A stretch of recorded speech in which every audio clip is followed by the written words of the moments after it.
At first glance, Bastard looks like a simple thriller, but the deeper that you go, lies one of the most heart-dropping webtoons of all time. You guys voted for a video about Bastard, and after weeks of reading, I completely understand why. Bastard is a horror thriller webtoon made by legendary webtoon artist Carnby that follows a boy named Jin who helps his father commit a bunch of murders. Today we're going over the entire series, and for the ones who have been following since the beginning, you can skip through the timestamps, but for those who are new to the series, let's just go ahead and get straight into Bastard.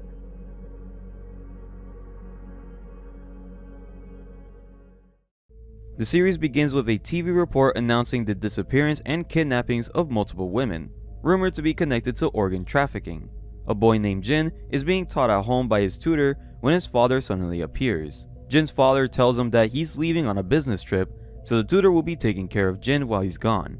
After his father leaves, the tutor begins asking Jin questions. Jin brushes them off and recites a list of dates of when his father went on business trips. He then goes to the bathroom, and once he's there, he moves a painting aside to reveal a hidden hole where he grabs a giant hammer.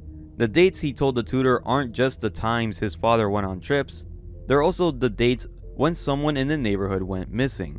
We then see the tutor's lifeless body on the ground, bloodied and battered, as Jin sits next to her, covered in blood. That night, Jin has a reoccurring nightmare where he's pushed off a building by a mysterious figure. And that same morning, he walks down the street as he notices a flyer advertising for a tutor. He rips it off the pole, crumbles it up and throws it away before continuing on. Later, Jin's father comes across an old man arguing with a younger man. He tries to intervene, but he gets punched in the face by the younger man. At school, students are talking about the tutor who's gone missing, the same tutor that Jin killed. Jin is bullied relentlessly and nicknamed Glass Eye due to having lost an eye. He's practically invisible to everyone else except 3 specific bullies: Manny, the ringleader, Pan, Manny's right-hand man, and Park, who gets bullied by Manny and takes out all of his frustration on Jin. One day, Jin sees Park getting beat up in the schoolyard. Park is being punished because he was supposed to buy booze for Manny, but he lost his wallet. It's revealed that Jin was the one who stole it. Just then, Jin's father appears nearby. He smiles and then walks away, while Jin mutters to himself that his father disgusts him. The next day, Park finds out that Jin stole his wallet and beats him savagely, so badly that Jin nearly dies.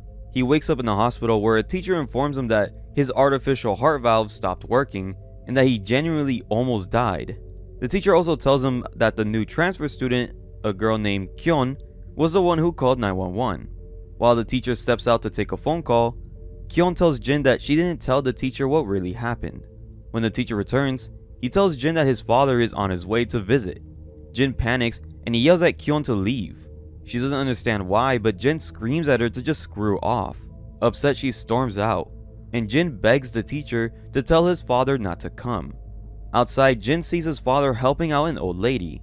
Her grandson arrives and rudely tells Jin's father to back off. Watching this, Jin calls his father a disgusting hypocrite. We then cut to a flashback of Jin's father teaching Jin's elementary school class a lesson about happiness. The students say things like making money or becoming famous will make them happy, but Jin's father argues that those kinds of happiness can be lost. True happiness, he says, comes from kindness, service, and love. Back in the present, Jin's teacher talks to his father about what happened and mentions the new transfer student. After the teacher leaves, Jin's father pulls out the same flyer that Jin had ripped out earlier. Jin remembers the moment after he killed his tutor. He had dragged her body into the kitchen, pushed aside the refrigerator, and revealed a hidden door. He knocks, and his father opened it with a terrifying smile, asking if Jin had taken care of everything. Behind the door is a secret room filled with tools and a bed. His father tells him to bring the tutor in. Now in the present, Jin's father asks if he was the one who tore up the flyer. Jin's father is a murderer, and Jin is just the accomplice. Even though we're only 4 chapters in, this feels like a massive plot twist that's been building up since the beginning, and it was very effective. The 2 incidents with Jin's father and the randoms really caught me off guard, so this series is already getting an A+ for me. So let's just continue. Jin's oldest memory is of him laying down in a hospital bed. When he woke up, he had lost the use of one eye, had artificial valves in his heart, and metal pins and plates in his joints. His mother had died a long time ago, and his only living blood relative was his father. At a young age, Jin's father taught him how to assist in murdering his victims. At first, Jin was terrified, but he could see it in his father's face that if he didn't do it, he would be called a useless bastard. If he wasn't useful, then he might as well die. So Jin quickly tightened up and complied. Back in the present, Jin tells his father that he wasn't the one who tore down the flyer. His father asks him if there's anyone on his mind today. Jin replies with Park's name, but his father smacks him and he says no men, only women.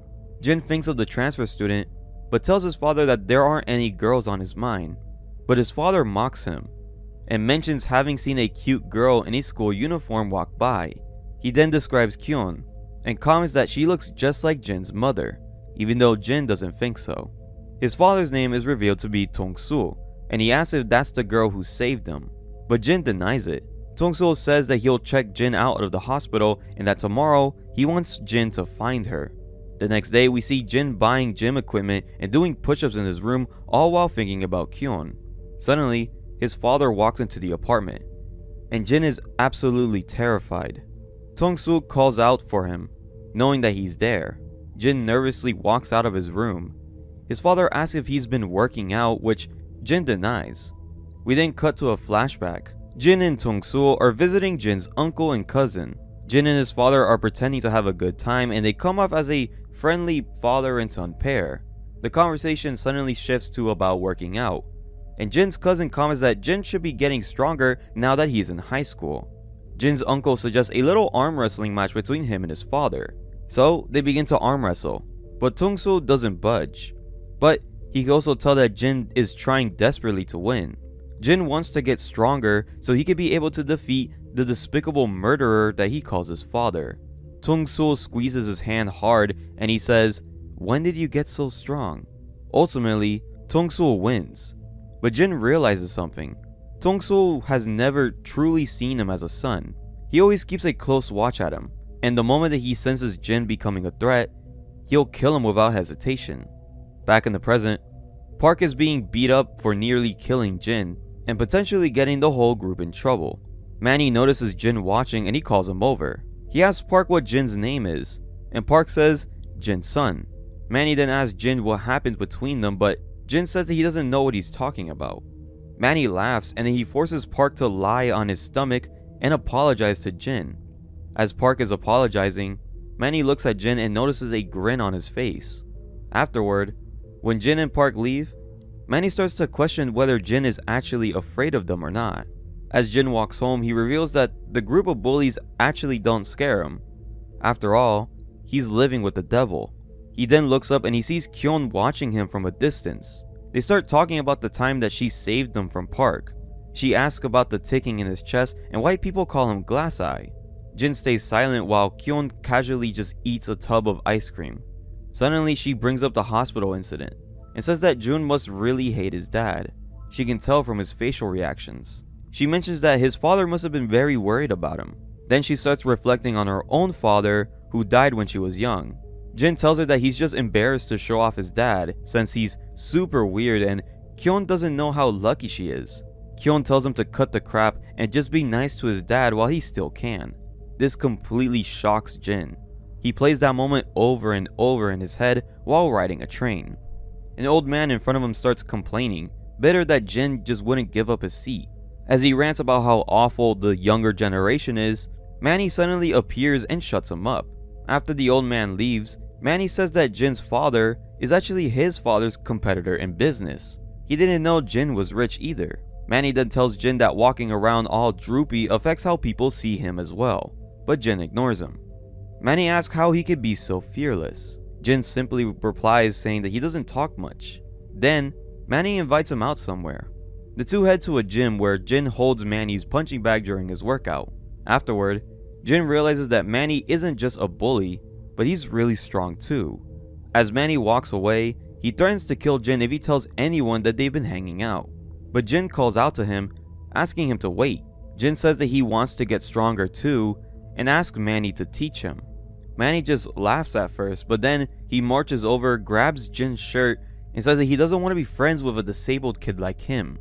He reminds Jin that if it wasn't for his father, he would have been dead by now. Manny demands that Jin gets on the ground and apologizes, but Jin holds his stance and he stays silent. Manny then smiles and says, "I knew you weren't normal."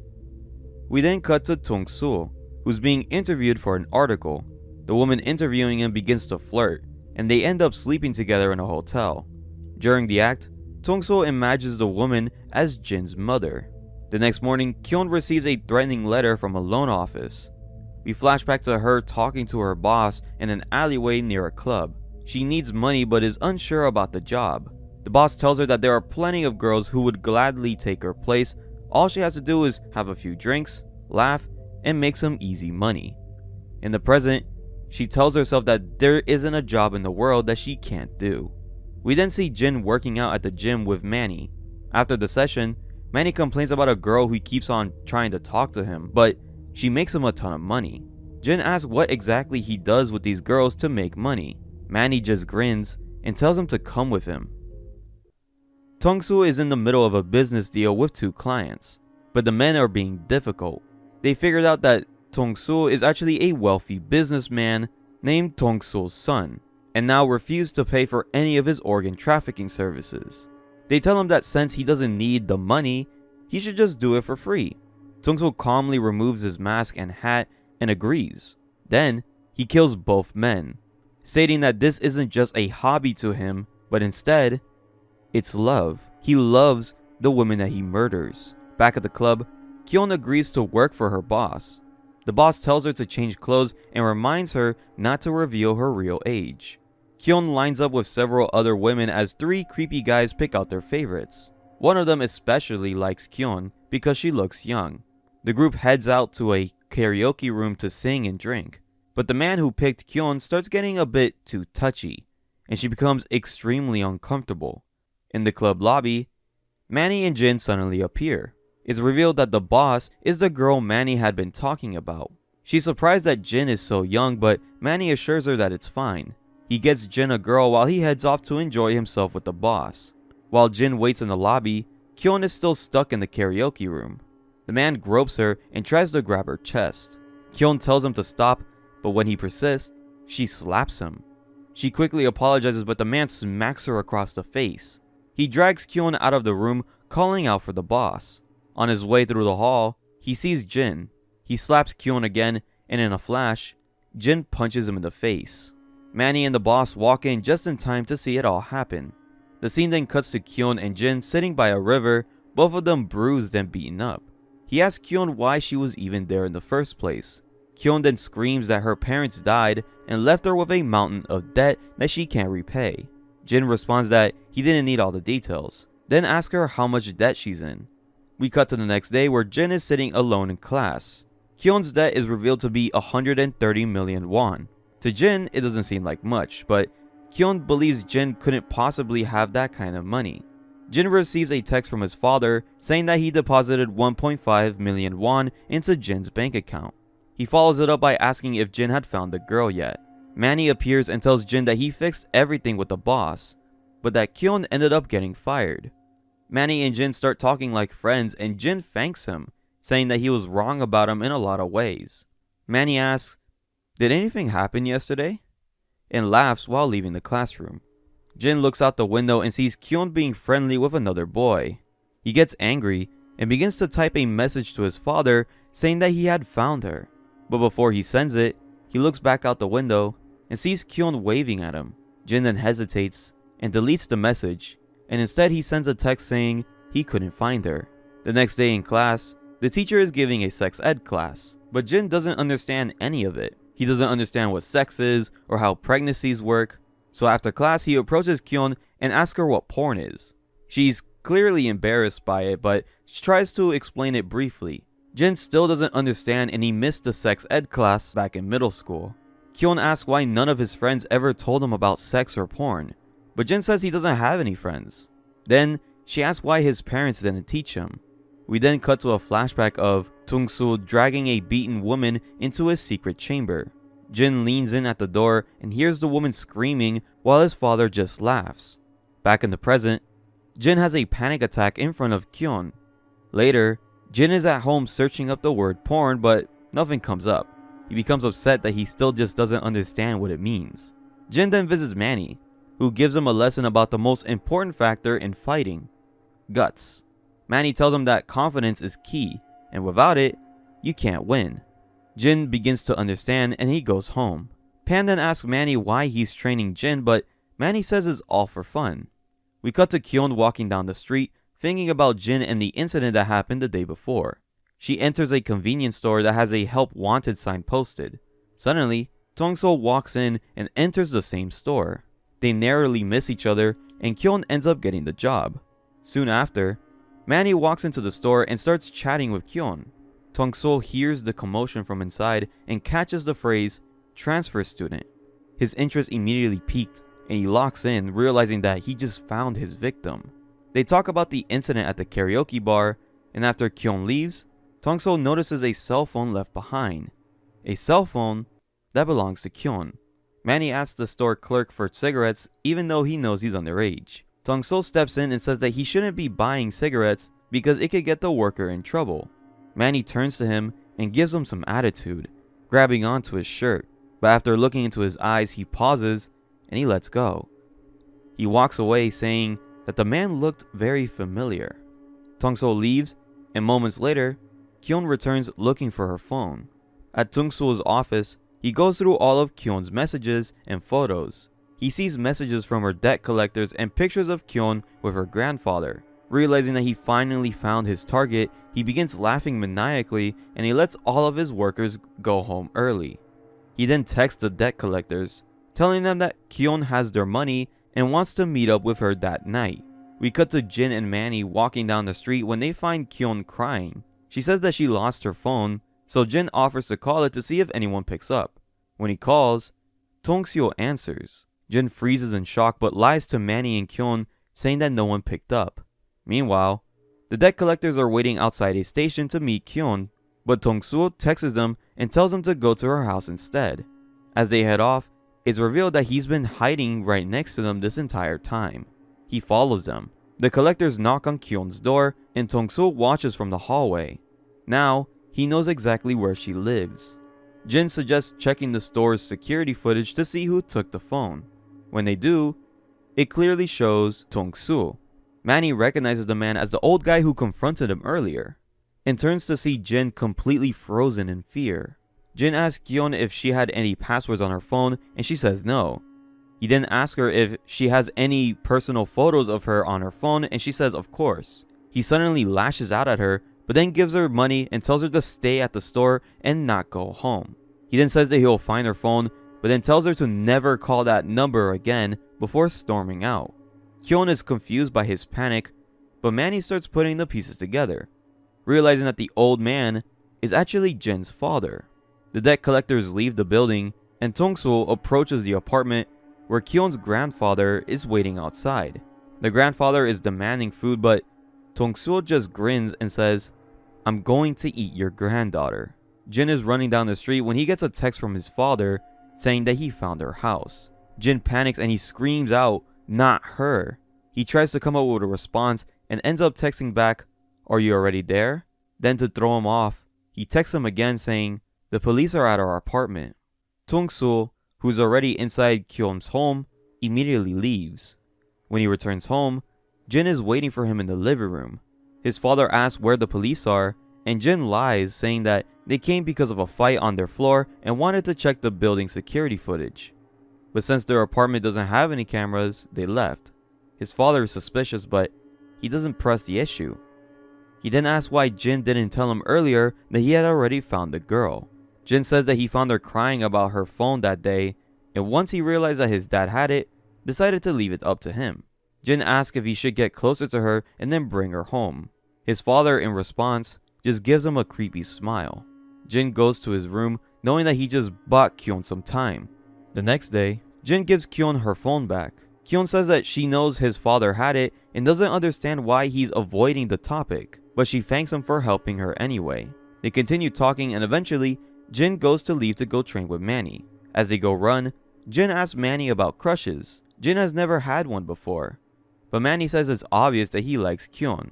Jin denies it, but Manny says he could read it all over his face, especially when he asks if he could take Kyon instead. Manny tells Jin to just have Kyon be his first crush. He needs the experience anyway.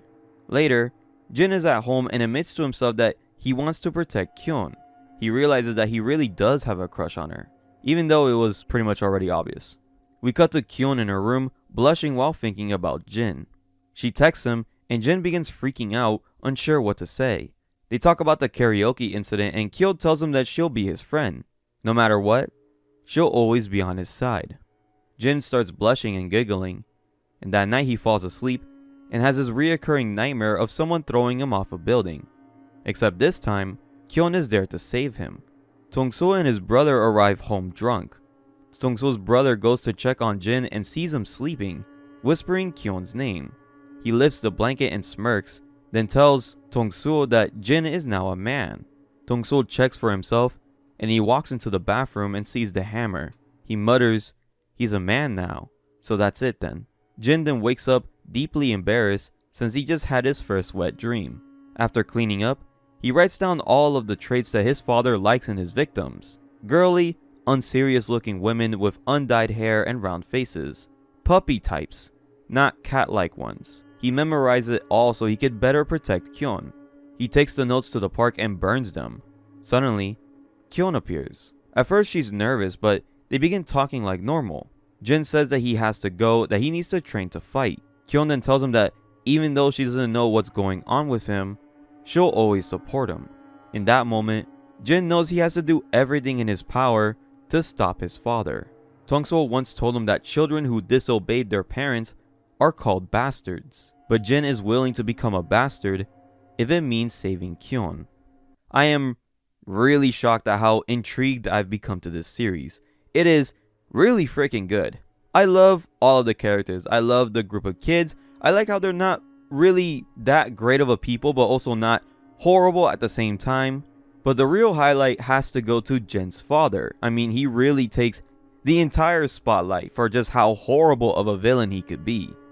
It's also really interesting to see hints of his reasoning for killing these girls. At first I didn't really think much of this series, and honestly it did take me a while to even finish reading 24 chapters of this, but after a while it did really hit me. I have no idea how this series is going to progress. Maybe Jin will eventually have to fight alone without Manny or Kyon by his side, or maybe something happens to them and now Jin has to go full demon mode like his father. The story continues with Jin explaining the legend of Robert Johnson, a real-life blue guitarist who claimed to have sold his soul to the devil. Jin envisions his own father as the devil, and in that moment, he vows to kill him.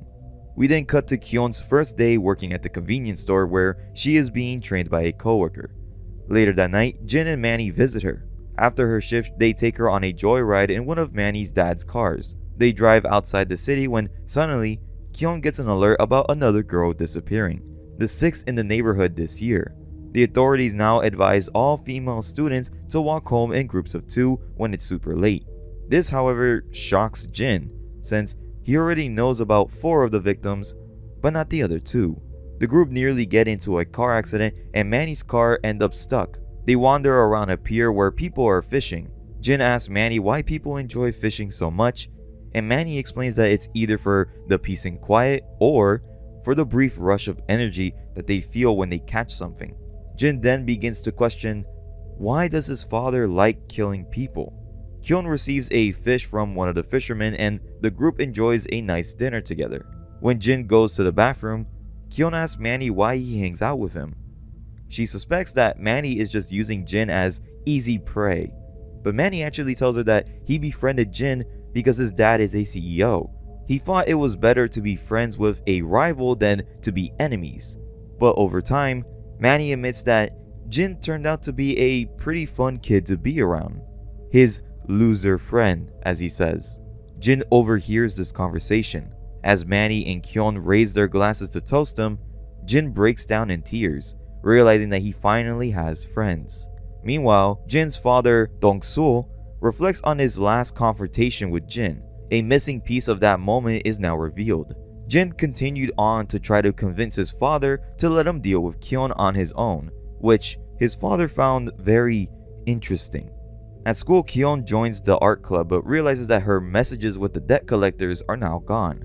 Outside, Jin is confronted by Park, who demands to know if he's been hanging out with Manny.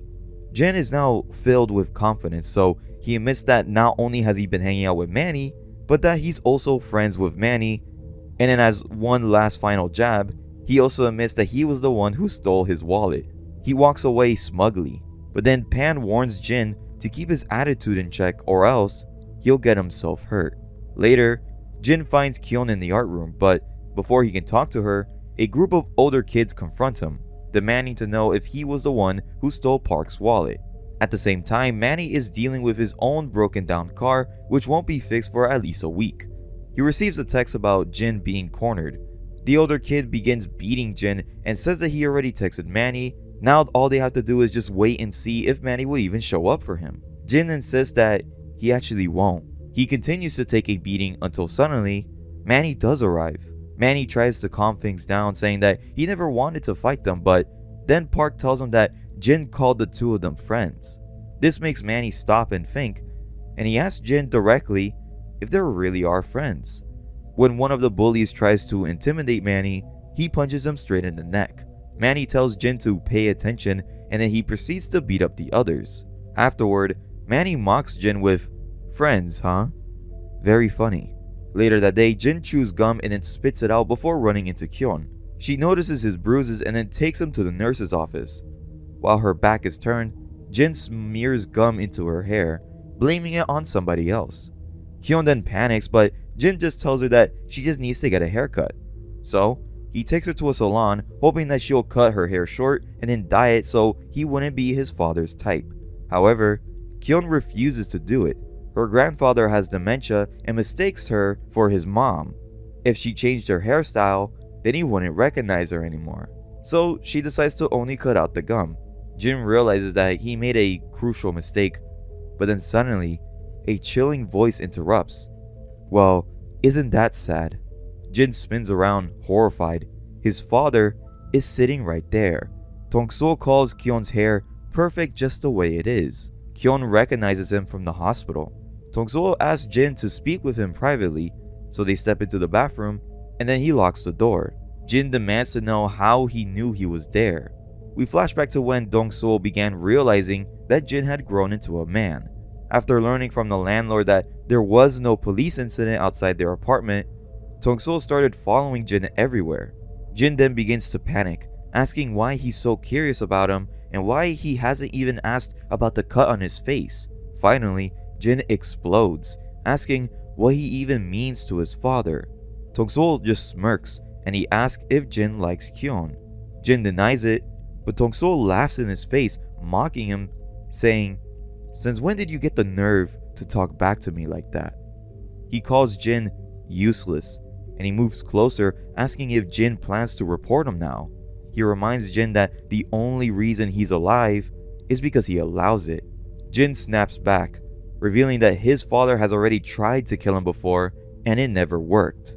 The nightmare that he kept on always having was when his father pushed him off a building. He screams that he's not his father's property, demanding to know if Dongsoo will kill him right there. His father smirks, saying that he won't since it would leave a trace. As Jin leaves, Dongsoo coldly warns him, saying, "First love never lasts long." He then remembers the time that he pushed Jin off the roof and how amusing it was. Jin drags Kyon out of the salon. She yells at him, saying that he should be grateful to have a father, but Jin lashes out, saying that she just doesn't understand. At least she has good memories of her dad. But Jin has nothing. He breaks down crying in front of her, and Kyon apologizes and hugs him. That night, Jin walks Kyon home for the first time. After leaving, he then goes to the police station to report his father. However, Dongsoo's warning just echoes in his head. He panics and leaves before telling them anything.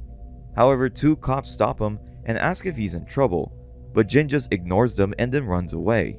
Jin realizes that he can't go to the police. They would arrest him too, but he also just can't go home since his father would just kill him. He then cries out for help, but then he suddenly laughs. He realizes the only way forward is to just kill his father. He calls Dongsoo and he says that he's running away from home. He then asks why his father likes Kyon so much. Dongsoo flips the question back to him, and Jin replies, because she's pretty, kind, and she saved his life. He warns his father never to lay a hand on her or else he'll cut them off. Dongsoo just scoffs at him, saying that he's gone insane. Meanwhile, a woman is walking along the roadside, complaining about a terrible date, when suddenly, a mysterious man attacks and drags her into the woods. He ties her up, but he then hears footsteps. It turns out to be Jin, who just stops and says that he smells blood. Before continuing on, back at the convenience store, Kyon is bored when her boss walks in drenched from the rain. He says that he has to take care of some business, and then buys an umbrella and then leave. Moments later, Jin arrives and tells Kyon that he ran away from home, which she takes, obviously, very well. The mysterious man is then seen holding an umbrella, loading a moving body bag into his truck. Jin then asks Kyon if he can stay over at her place. She slaps him, saying that it's very inappropriate for a boy and a girl to sleep together. She suggests Manny's instead, but Jin, still hurt by Manny's words, just says nothing. Kyon then reluctantly lets Jin stay at her place for just one night. While waiting for her coworker to cover her shift, Jin then asks for an umbrella. Kyon says that there should be one in the storage room.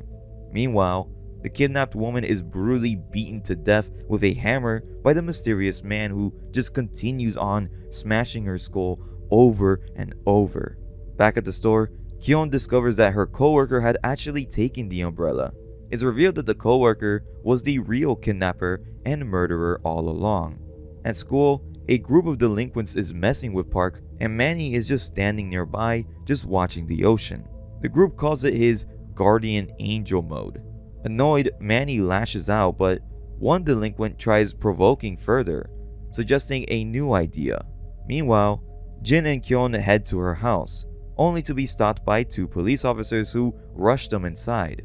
Jin feels relieved, since it was actually him who had called the police, pretending to be the kidnapper and then warning him of his next victim being near Kyon's house.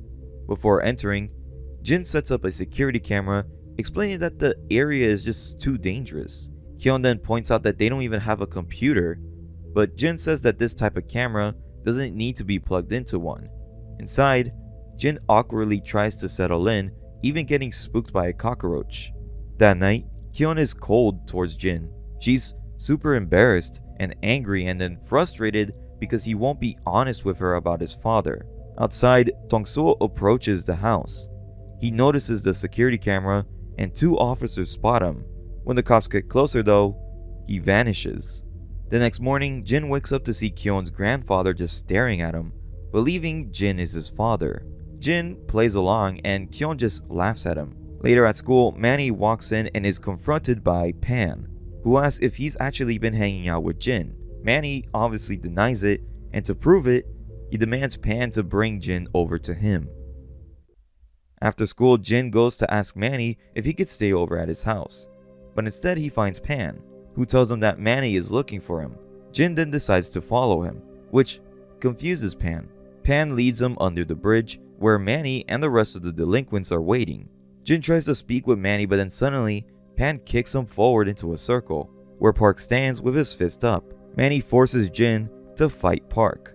Jin is obviously stunned, but Manny mocks him, belittling him in front of everybody. Pan then drags him closer to Park, and Manny says that if Jin can beat Park, then he'll forgive him for lying about their friendship. The group just continues to berate him, making him angrier and angrier. Jin then begins to grow a deep hatred towards Manny, thinking of him as a lion while he himself is just a lamb. But Jin gets up and declares that he is not a lamb. He suddenly jabs his fingers into Park's eyes and then hurls a rock at his head, shocking everybody. Park tackles Jin to the ground, but then Jin bites into Park's arm, ripping off a piece of flesh. He then smashes a rock into Park's temple and then pins him down. In a frenzy, Jin headbutts Park repeatedly while memories of his supposed friendship with Manny flashes through his mind. Finally, he stops, and he looks up at Manny with a death stare. When the others leave and it's just Jin and Manny, Jin tells him that he knows that this was just a test, his final training. But Manny dismisses this, mocking Jin and then calling him a one-eyed freak. He warned Jin not to act like they know each other at school because he doesn't want to be seen with a weirdo like him. Jin is confused, asking why Manny is acting this way. Manny coldly replies that they were never friends, he was just only having fun. Jin brings up the time at the restaurant, but Manny brushes it off, saying that he lied because he wanted to sleep with Kyon. This obviously infuriates Jin further. Manny ends it by saying that if it weren't for Jin's father, Jin would be already dead. Something that's been echoing in Jin's head from his own father. As Manny walks away, Jin slowly stands back up. He thinks to himself, if I can't even beat Manny, how can I ever beat the devil? He squares up and he demands Manny to fight him. Jin throws a punch, but they're too weak to make any impact. Manny easily punches him in the chin, sending him to the ground. Still, Jin forces himself up. Manny then begins to mock him again, crouching down to lure Jin into attacking. When Jin does, Manny flips him up and he knocks him out with a punch, ending the brawl. He then tells Jin that this was the end of his lesson, and then he asks him why he even wanted to learn to fight. Jin, being battered and bruised, says that it wasn't to be a good fighter, he just wanted the confidence, because there is someone that he has to defeat. As Manny asks who, we see Dongsoo secretly watching them from the bridge. Meanwhile, at Kyon's workplace, her co-worker watches as Kyon gets hit on by some random middle schoolers. This sight makes the co-worker think negatively of her. Later, Kyon tries to share a gift with the co-worker, but the co-worker just grows cold and dismissive. Kyon apologizes if she did anything wrong, but the co-worker backtracks, apologizing for being sensitive. But when Kyon leaves, the co-worker glares at the gift, remembering her kill. We flash back to the co-worker being stood up by her date, only to see the man go out with another girl. She followed them and she overhears the girl mocking the guy, which infuriated her and led to the girl's murder. Back in the present, the co-worker rips up Kyon's gift, screaming that she hates her. And then suddenly, a customer arrives, and she quickly straightens up. The customer is revealed to be Dongsoo, who bluntly just tells her to not even think about it, and then calls her ugly. We cut back to when Jin was walking down the road. Dongsoo had actually been following him, hiding in the woods. Both of them stopped, and then they both smelled blood. That's when Dongsoo saw Kyon's co-worker in the woods, all bloodied up and hiding. The co-worker obviously grows upset, but Dongsoo pretended not to notice and then went to pay for his drink. He told her that people who know their own value are attractive, which only just made her even angrier. But then he called her attractive, while also warning her not to get jealous, unless she wants to die. After he leaves, the co-worker furiously tweets out asking who Dongsoo is, claiming that he just left his briefcase at the convenience store. When Dongsoo gets home, he remembers torturing a woman in his chamber, but after leaving the room, he heard banging coming from the inside. Later, Jin visits Kyon's home with an expensive jacket as a gift for her and her grandfather. But Kyon checks the price tag and then scolds him for spending so much money. She still lets him stay one more night, tending to his wounds. She realizes that Manny must have been the one to attack him, but Jin insists that it's not what she thinks. Jin admits that he knows somebody who is weak and pathetic, but deep down, that person is a bad guy. He asks her, what if that person became strong? What would he do? Kyon reassures him that he isn't a bad guy, but if he ever were, she would stop him herself. The next day, Manny is in the car with his family, driving to a vacation spot. He recalls his childhood memories. His father's growing company forced massive layoffs, leading to employees' suit, and Manny was the one who took the blame, getting beaten up by the other kids. He learned that he had to become stronger, shaping who he is now. He also remembers the bridge, where Jin admitted that the person that he wanted to fight was his father.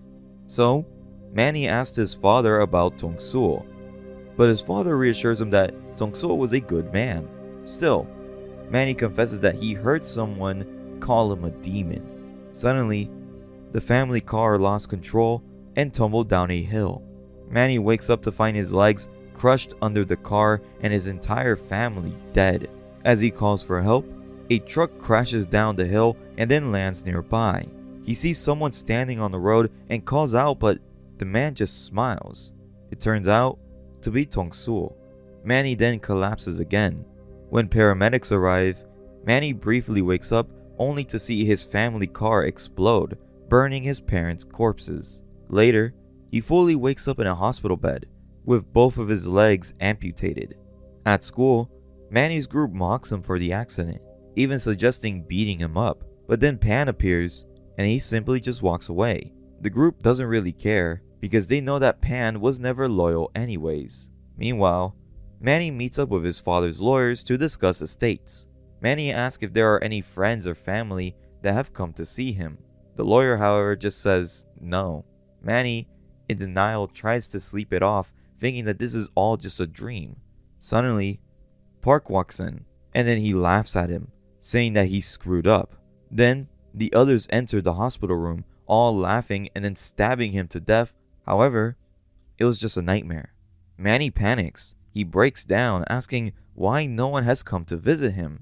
But then, Jin enters. He jokes around asking if Manny is cleaning the floor, but Manny just curses at him. Jin points out that they're not at school anymore, and this makes Manny cry in front of him. They go up to the roof where Manny explains how his accident happened, the loss of his parents, and now his sister's condition. Seeking comfort, he looks to Jin, but Jin just bluntly tells him that he's lucky his parents are dead, which obviously infuriates Manny. Still, Manny breaks down in front of him, and he just tells Jin to forget about what he saw. Then, Jin stands on the edge of the roof, telling Manny to keep a secret or else he'll be killed. He admits that his father is a murderer. At first, Manny just thinks Jin means like his own father, indirectly responsible for the deaths through business. But Jin clarifies, telling Manny everything: the murders, the hidden room, and Kyon's being in danger. Manny thinks that it's all a joke, but then he tries to call the police. Jin then warns him not to, but then Manny presses him, asking if he's hiding something from him, but Jin just stays quiet. Later, Jin takes Manny to his family's memorial. Manny vows to keep Jin's secret, but he tells him to watch over Kyon. As Jin leaves, he runs into his father. Jin asks why he's there, and Dongsoo says that he came to pay respects. And then noting that Jin's list of people to protect just keeps on growing. Jin insists that Manny is his friend, but Dongsoo just says that he has no friends. When he goes up to Manny, he speaks respectfully but then manipulates him, calling Jin mentally ill, a psychopath who became violent after his accident. He paints himself as the victim, saying that Jin has been calling him a killer or that he's pushed him off a building once. He even tells Manny that he cleared Kyon's debt and then offers to help any of Jin's friends. And then, he gives Manny his card. When Dongsoo leaves, Jin confronts him, asking what he told Manny. Dongsoo ignores it, warning Jin that Kyon is in danger, not from him, but because pretty flowers always attract bees. He ends up saying if you love her, protect her. We flash back to Kyon's coworker confronting Dongsoo at the apartment about him calling her ugly. Dongsoo admits that he knows that she killed somebody and that she despises Kyon, but he warns her that Kyon has someone else protecting her, a knight in shining armor. We then cut to Jin running towards the convenience store. When he arrives, Kyon is safe. They begin to talk casually, unaware that outside, the coworker is watching through the window, glaring at Jin and wondering if he's really the knight in shining armor, as she figures out that Jin is Dongsoo's son. This entire part of the series is all about Jin and his growing relationship with Manny and Kyon. The last video was more about the relationship between Jin and his dad and Jin with Kyon, so I'm glad to see more of that friendship between Jin and Manny. The main thing I really don't like about this story is Manny's parents' death. I did not care for them dying, nor did I care about Manny's breakdown. I honestly didn't even like the second killer in the series. I feel like that she's not really that important in a story about a father and son. Not only that, but I honestly don't even think that this coworker is responsible for the other 2 kills in the beginning of the video, which kinda sucks because I really wanted this girl to be a good threat to both Jin and his father, which they kinda wanted to do that with Kyon being the next target, but I feel like it could have been a lot better. But honestly, those are just my only complaints because everything else is great, from Dongsoo catching Jin, Jin becoming more like his father, and obviously the growing friendship between Jin and Manny. And honestly, at the end of the day, I still really like this series, and I am very excited to continue talking about it. But before we get to the next part, I just want to say that we now have a Discord server. So if you guys want to talk about your favorite series, get recommendations, and just connect with some like-minded fans of mine, then this is the server for you. We'll soon be hosting live community events like games, live reactions, and live readings only on the Discord server. So if you want to be involved in this, then why not scroll down and join our community. Also, we just opened up a Patreon, so if you guys want early access videos, uncensored videos, and just to support the channel in general, then why not go ahead and check out the Patreon. But back to the video. The story continues with Jin talking to Kyon when suddenly, the lights in the convenience store go out. Jin knows that it's only the store that lost power and says that it probably just needs the circuit breaker fixed. Kyon heads to the back to take care of it, while Jin just slumps around in the dark.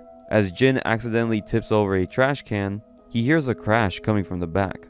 He calls out to Kyon, but she doesn't respond. After a moment, he realizes that she's missing. Jin runs outside and sees that she's really gone. Now I know the video just started, but I just have to step in here and say that this was a really stupid move coming from Jin. He knows someone is after Jin, yet he just doesn't react at all when the store loses its power, or even when he lets Kyon just go off alone. Like, what? Even if this was supposed to be like a part of his plan, there are far too many risks for it to even make any sense. So even if this was a part of his plan is still pretty flawed. Jin calls Kyon's cell phone and he hears it ringing from inside a shed. As he approaches, a voice behind him says, "So you're the knight in shining armor." Suddenly, the coworker smashes the shed's window with her hammer, but Jin dodges. She lunges at him and knocks him out. When Jin wakes up, he's all tied up in an unfamiliar room with the coworker belittling him. He looks over and sees Kyon tied up and unconscious. Jin begins to panic, and the coworker quickly realizes that he's in love with Kyon. She walks over to Kyon and then strips her, mocking Jin even further. She explains that she loves to ruin the faces of other girls, and Kyon will be no different. She tries to flaunt Kyon's body at him, but Jin just stays nonchalant. Jin tells her that he doesn't care to see Kyon's body because he's already seen it so many times that he's grown tired of it. The coworker then asks if they've already done it. Jin boldly replies that it's been more times than he can count.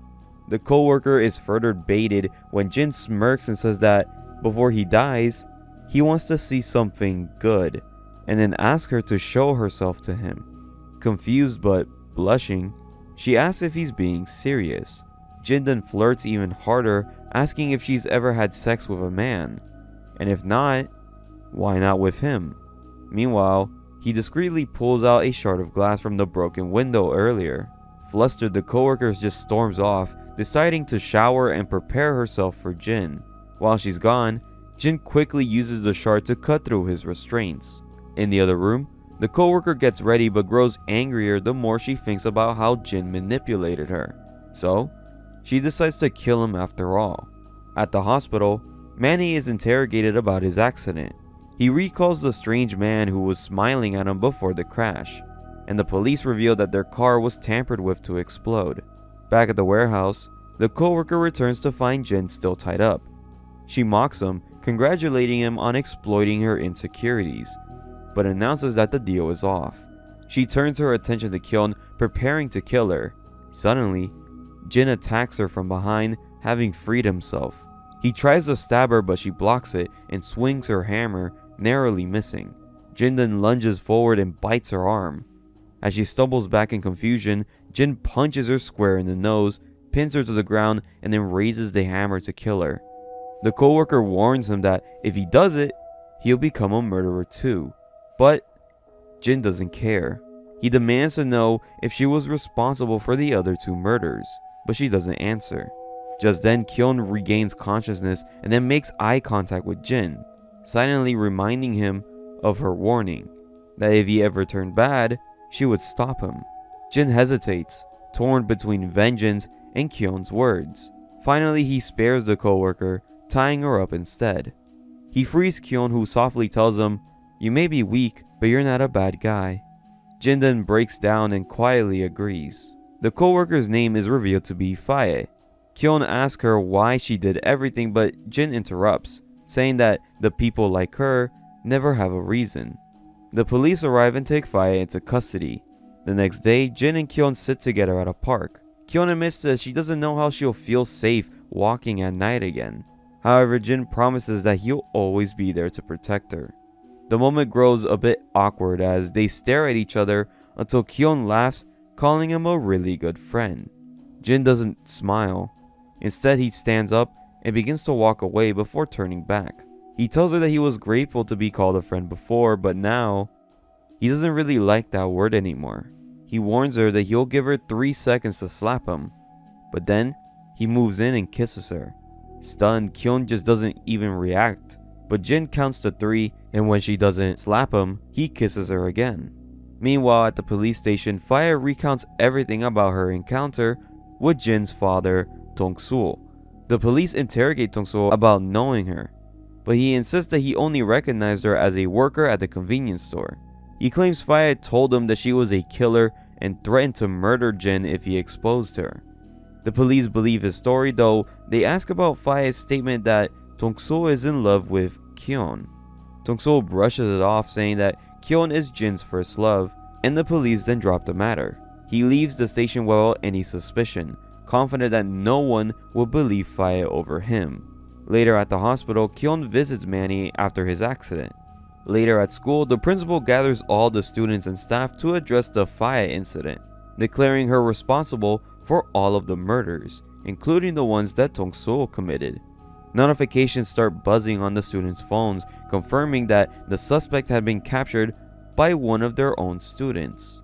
The principal reveals that the police chief wants to personally award the student who caught her, so he calls up Jin to the stage.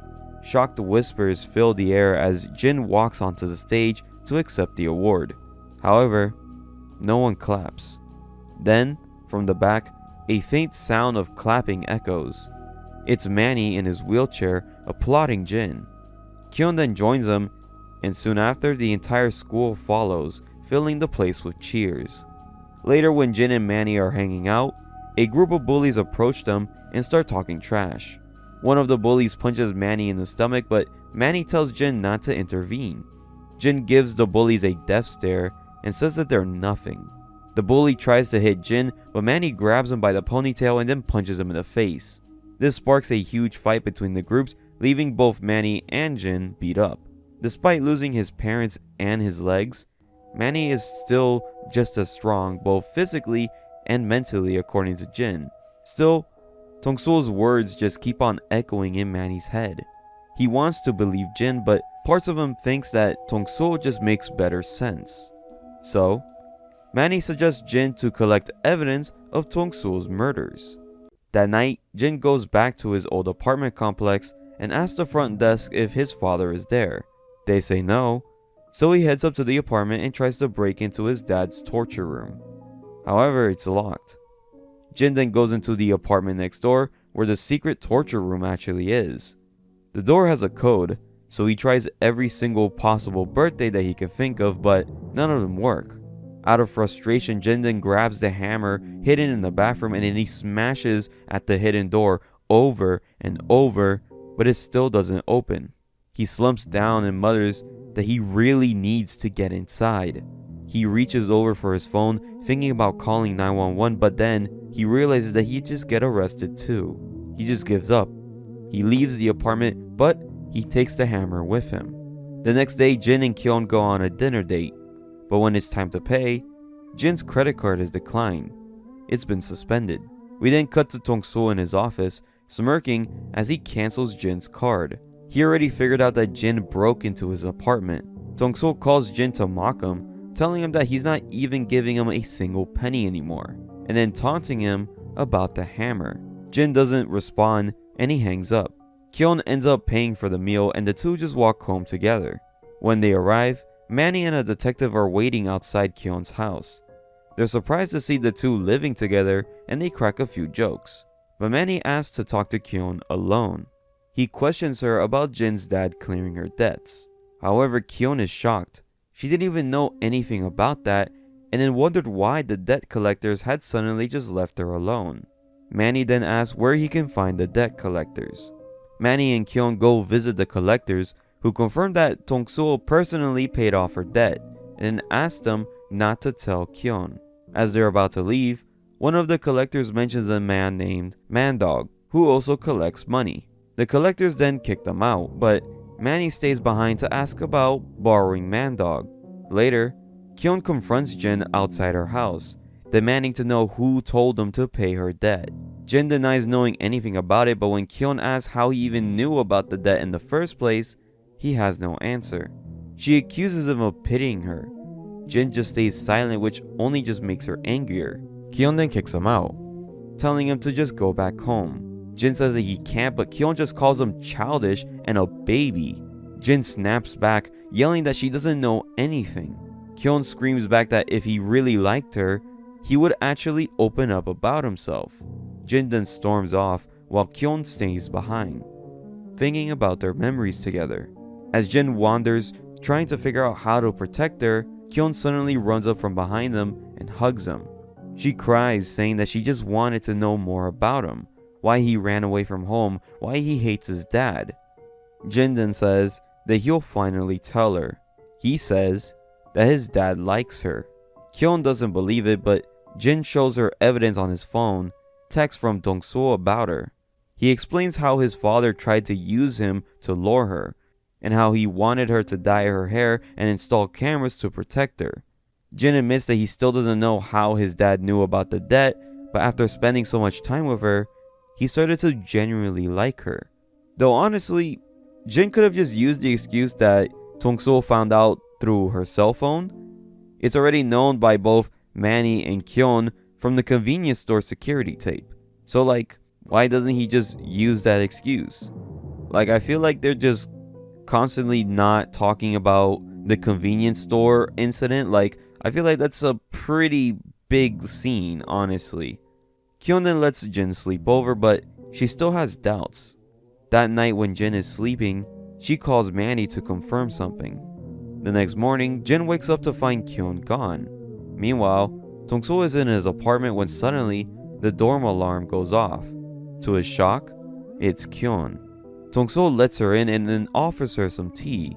She notices a ripped portrait on the wall and then sees him take his tea from a safe, though he does give a smooth excuse. They begin talking.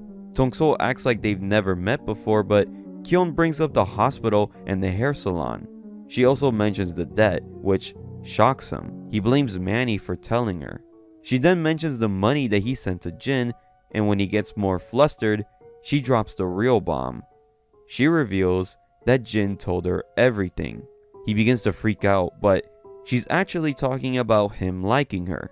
She firmly tells him that she likes Jin and that he should just find someone his own age. She stands to leave, but Dongsoo bitterly asks if she just dumped him. Kyon replies that she totally did and then walks out. Dongsoo just sits in silence, and then he bursts out laughing. He laughs harder and harder at the idea that Kyon actually likes Jin. Then he mutters to himself, "I wonder how long she'll be able to like him." We flash back to the previous night. Kyon had called Manny asking where Jin lived. After that, Manny told Mandog to start following Dongsoo. Back in the present, Kyon leaves Dongsoo's apartment, while Mad Dog follows him. Mad Dog sneaks into the parking garage dressed as a delivery driver, trying to attach a transmitter to Dongsoo's car. But Dongsoo walks in and notices Mad Dog's motorcycle helmet. Dongsoo then pulls out a knife and he searches around the car, but he doesn't find them. Still, Mad Dog manages to plant the transmitter successfully, and then he updates Manny. Now, Manny knows that Jin has been telling the truth all along. Back at Kyon's house, Jin calls her. Kyon admits that she went to Dongsoo's place, and obviously, this causes Jin to freak out. However, Kyon insists that she fixed everything and then calls his father a nice, gentle man. Then, she kicks Jin out of her house, saying that he can finally go back to his place. Now, I'm not gonna lie, after everything that Kyon has done post-Faye arc, she's really just starting to get on my nerves. She's not technically wrong, but it's just super frustrating to see her confronting Dongsoo on her own and then kicking Jin out like this.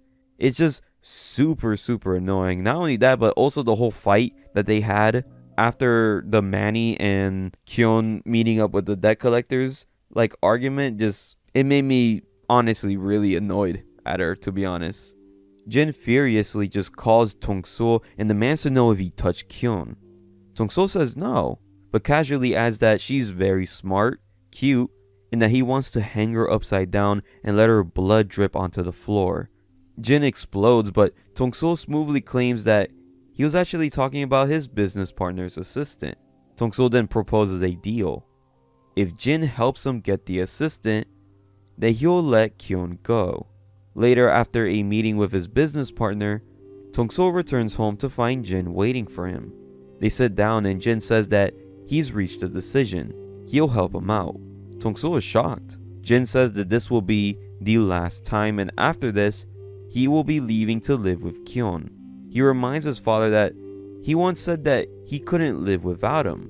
Well, now, Jin says that he can, as long as he has Kyon.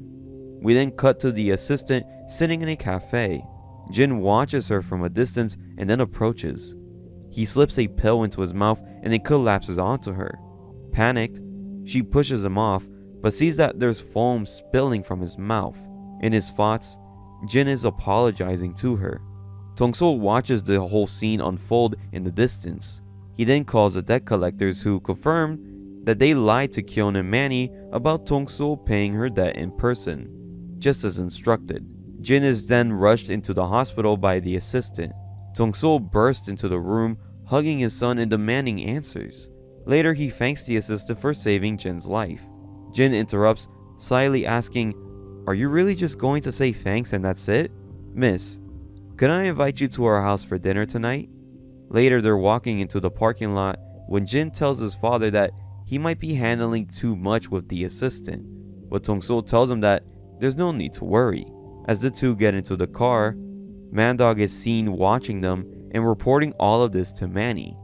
Manny then begins to freak out, rethinking the time on the roof of the hospital, realizing that Jin is an accomplice for his father's murders. That night, the three of them have dinner together, acting like a perfect happy family. Dongsoo and the assistant then begin drinking together, sharing stories and flirting, with Jin helping to set the mood. She admits her boss doesn't even know that she's at their house, and they agree to keep it that way.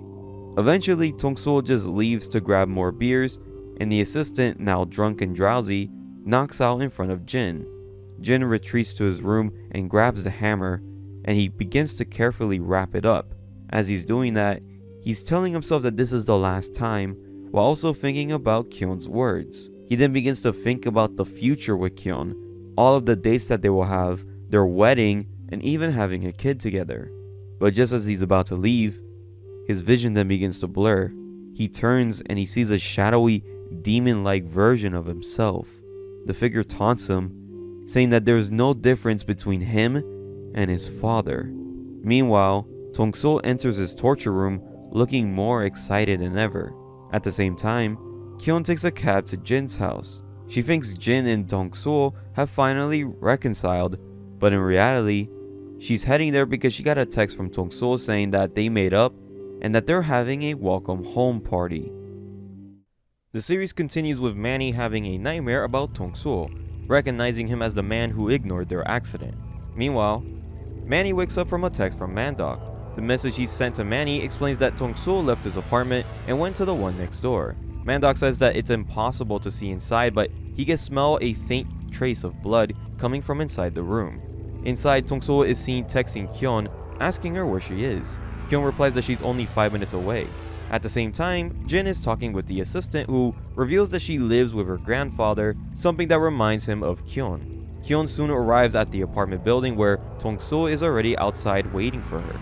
Dongsoo then sends Jin a message saying that he got beer, which is like the code word for what's about to happen. Jin begins talking about Kyon, and then he reveals his hammer to the assistant.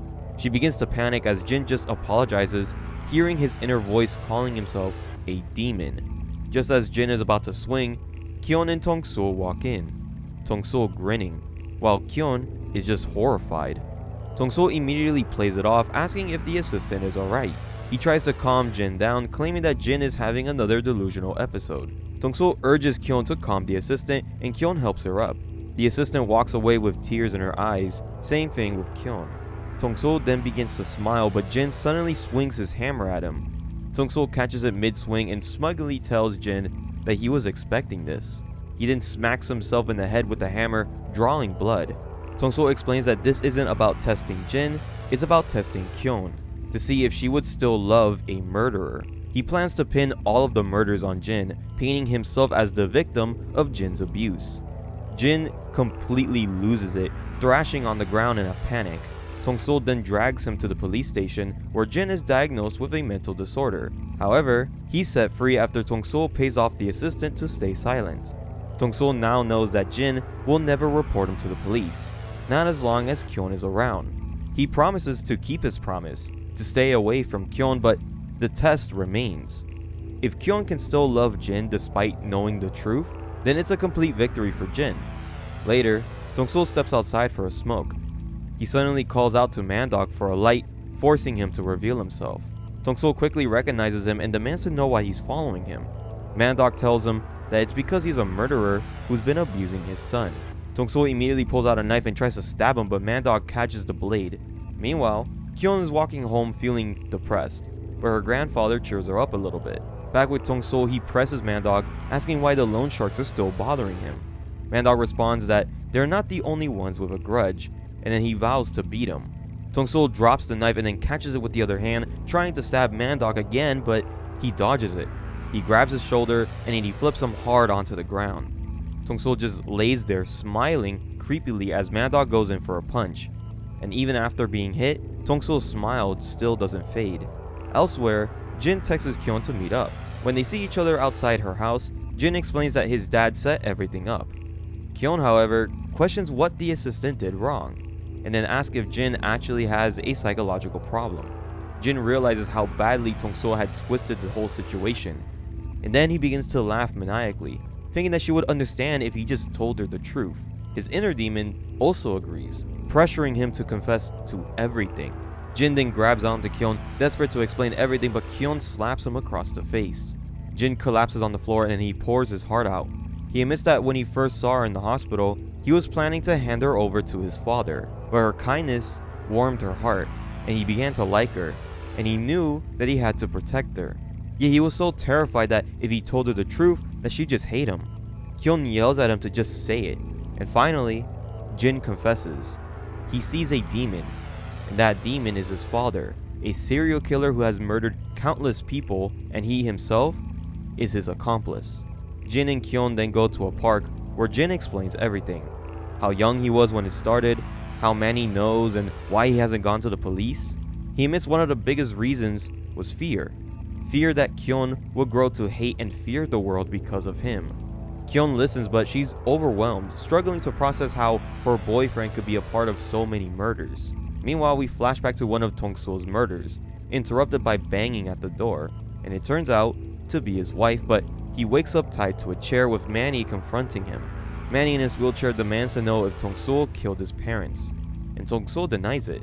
But Manny punches him repeatedly, trying to force a confession while Mandok keeps restraining him. Dongsoo insists that he didn't kill Manny's parents, but Manny says that it honestly doesn't matter, because no matter what, he'll kill him anyways, because he's a murderer. Dongsoo then begins to laugh maniacally, saying that murder is normal in society. Businessmen do it all the time indirectly, including Manny's own father. Mandok has killed countless people, even more than Dongsoo, and even Manny himself. If his victims hadn't been strong enough, they might have become murderers too. Manny raises his fist again but stops. He says that it's now his turn to say something, and Manny tells Dongsoo something so shocking that Dongsoo simply replies that Manny will now have to die for him. Now I have no idea what could be so bad that Manny has to die to Dongsoo. Maybe it's something that Manny saw, or maybe it's something that Manny did. Elsewhere, police discuss Jin's hammer. They know that it can never kill anybody. On top of that, it's very small and is wrapped with layers of bandages. At most, it could cause a cut or maybe even knock somebody out unconscious, but it would never kill anybody. Back with Manny, he continues torturing Dongsoo when Dongsoo doesn't budge. Manny pins him down and begins choking him, and then he pulls out a knife to stab him, but Mandog stops him before he goes too far. Seizing the moment, Dongsoo yells at Mandog to just call the police, promising that he will confess to everything. But Manny then counters, saying that he'll pay double the original amount if he would just let him kill him. However, Dongsoo quickly raises it to triple the amount that Manny will pay. Mandog agrees to call the cops, but he doesn't want Manny to become a murderer, and he knows that Dongsoo can always outbid Manny. Dongsoo mocks Manny with abduction, imprisonment, and attempted murder, plus whatever Manny just told him that we couldn't hear, as all of the crimes that Manny just committed. Dongsoo then says that while he is a murderer, he didn't kill Manny's parents. But then he leans in and he whispers, "Just kidding, I really did kill them." And then he winks. Manny snaps and tries to stab him, but Mandog blocks it. And in the struggle, Manny stabs Mandog instead. Manny begins to panic but also scream at Mandog that he shouldn't have gotten in the way, that he should have just stayed quiet and done what he was told.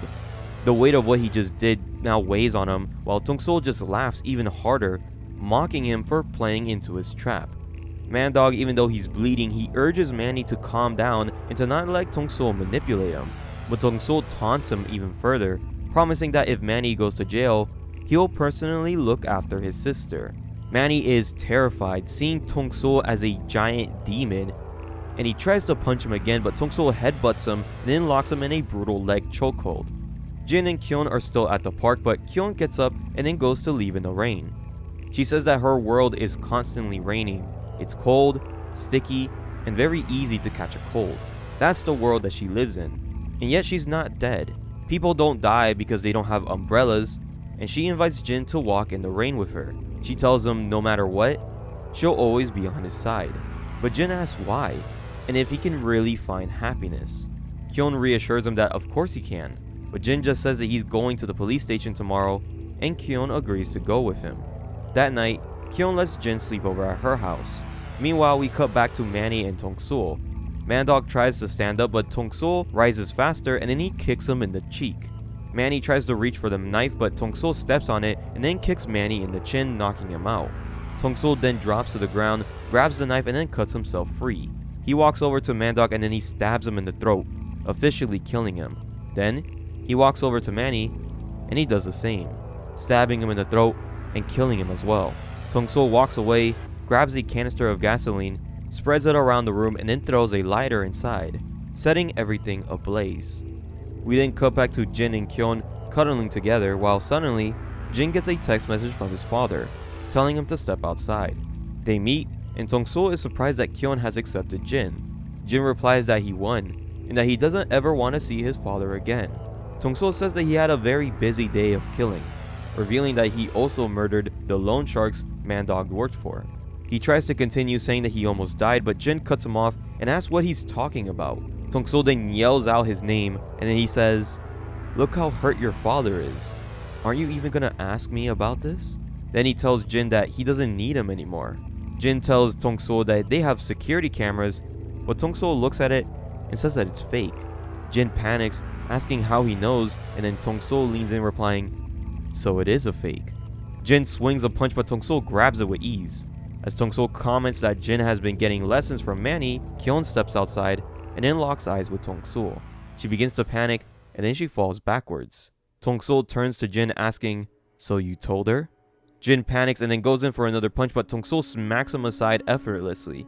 Jin yells at Kyon to run as Dongsoo chases after her. Dongsoo grabs Kyon and then tries to pin her down, but she kicks his knee and then shoves him to the ground before running away. Dongsoo quickly catches up, but suddenly, Kyon's grandfather jumps on top of Dongsoo's back, yelling for Kyon to run.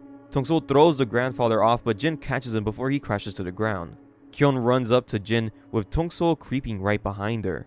She begins to cry as Dongsoo looms over her, and Jin suddenly goes unconscious. Inside Jin's mind, Manny's spirit appears. He apologizes and tells Jin that he's ready to fight the demon. Jin wakes up inside Kyon's house, where her grandfather and a note placed right next to him, along with a broken cell phone. Jin opens the note to read, "Will the knight in shining armor be able to save the princess?" We cut to Kyon tied up in the torture room. Dongsoo is there. Kyon asks if this is fun for him, and Dongsoo mocks her, asking that if she eats for fun or sleeps for fun, because for him, killing is just like eating or sleeping.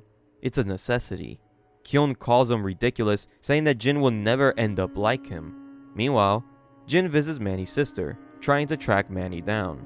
He walks past a store and then he takes a sledgehammer before heading to Dongsoo's apartment. Dongsoo receives a text message saying that Jin has entered the building. He puts a rag over Kyon's mouth and then injects her with a needle in the neck. Jin arrives at the apartment, and when he opens the door, Dongsoo is right there in front of him. He demands to know where Kyon is, and Dongsoo says that he killed her, but Jin can tell that he's lying. Jin then asks about Manny, and Dongsoo told him that he killed him. Jin responds that he already knew, lifting the sledgehammer and then revealing blood dripping from his head. Dongsoo laughs, then he gets serious. "You little bastard." Jin asks how he killed Manny, and Dongsoo describes it, with the weight of Manny's death crushing Jin. Dongsoo laughs at him, but Jin screams and then he charges in with the hammer. Before he swings, Jin pulls sand from his pocket and then throws it into his father's eyes.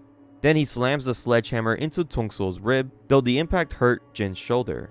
Dongsoo retaliates with a punch, knocking Jin down, but Jin strikes Dongsoo's weak spot, his knee, forcing him to kneel. Jin then headbutts him in the face, and Jin screams at his father to explain why he killed Manny. It takes him a while, but Dongsoo replies that Jin told him Manny was bothering him, so he looked into him. Jin refuses to believe it, saying that Dongsoo has never done anything for him. Dongsoo tells Jin that he's acting strange. How can he kill his one and only son? Jin is stunned, and he doesn't believe him, but Dongsoo asks, "Have I ever said that I would kill you?" Jin tries to recall instances, but Dongsoo twists them, saying that he was only joking and that he never explicitly said that he would kill Jin, kinda making him like the ultimate rage baiter. Jin then begins to laugh, and he raises the hammer and reminds his father of the time that he tried to kill him on the rooftop. Dongsoo looks shocked. "Do you really not remember?" We flash back to Jin's mother cooking dinner, looking like an older Kyon. A young Jin walks in with blood on his face. She begins to panic and then wipes it off, realizing that it's not his own blood. When she asks about it, Jin says that he was playing with his dad and that it's their little secret. Later, Jin stares at a spider, but later on when his mother passes by, she sees the mutated spider with all of his limbs ripped off and then laid down in a row. She is horrified, and then we cut back to the present. Jin is shocked to realize that he actually did that. It turns out that he was already an accomplice when his mother was even alive. He and Dongsoo committed murders together, which Dongsoo cherished as time spent with his beloved son. Jin then swings the hammer again at Dongsoo's head, but Dongsoo catches it and says that he wants to explain the whole story since he doesn't have much time left. We cut to a group of firefighters recovering a phone from the burned building where Manny died. Dongsoo then reveals what Manny told him at the warehouse. It's revealed that Manny had actually threatened to crush both of Jin's legs and then turn him into the police as Dongsoo's accomplice. Dongsoo then burst out laughing, saying that he and Manny were never truly friends. Jin denies it, but Dongsoo says that this is Jin's final test. Kyon has already passed hers. She's worthy and reliable, but Jin, he twisted his own memories. So now, to pass the test, he now has to remember what really happened on the hospital roof. We flash back to Jin's mother catching Dongsoo in the act, covered in blood, with a young Jin also beside him, covered in blood, asking if she wants to play with him. Jin drags her to the corpse that they were playing with, and then she faints. Later we cut to her speeding through traffic with Jin in the passenger seat. She now sees him as a demon, asking why his father isn't with them. Suddenly, she crashes straight into a truck. At the hospital, she wakes up with Jin lying in a bed beside her. She's terrified as she still sees her as a devil. She recalls Dongsoo warning her that if she exposed him, then she wouldn't be safe, and that he never truly loved her. A doctor then enters asking her to register so they can contact the guardian. However, she plans to transfer to another hospital, but Jin has already called Dongsoo. On the rooftop, she begins to panic and Jin appears right behind her, where Jin admits that he did call Dongsoo on a public phone. She screams at him, but Jin insists that he just misses his dad. She then gets up close to Jin and then she calls Dongsoo a demon, explaining that killing is bad. But Jin doesn't understand it, since everyone is just a stranger to him. When she asks if he loves her, Jin says that he loves her more than his father. With tears in her eyes, she lifts him up and then throws him off the roof. As Jin is falling, he promises to be good and then telling her not to cry. As we see that Dongsoo has ran up to the rooftop and he's looking down on the edge to see Jin falling. We cut back to the present, Jin remembering everything and realizes that indirectly he was the reason that his mother went insane. Holding the hammer, he tells his father, "I love you. If you really love me, then die for me." Dongsoo replies, "So be it." Jin then swings, but then his inner demon taunts him, saying that he was a murderer all along. The demon insists that Jin enjoyed it, but Jin denies it. And then his younger self appears, calling him a coward and asking what he longs for outside the pit. Jin then imagines Kyon, but his younger self asks who else. Jin then begins to name a bunch of other names, but his younger self tells him to think better. Think about someone who is currently alive now. And Jin mentions his mother, as we see that his mother is actually alive in a hospital. His younger self urges him to escape, and then we see Jin dropping the hammer, tears streaming down his face as he tells his father, "I forgive you." Dongsoo sits calmly, telling Jin that his mother is alive.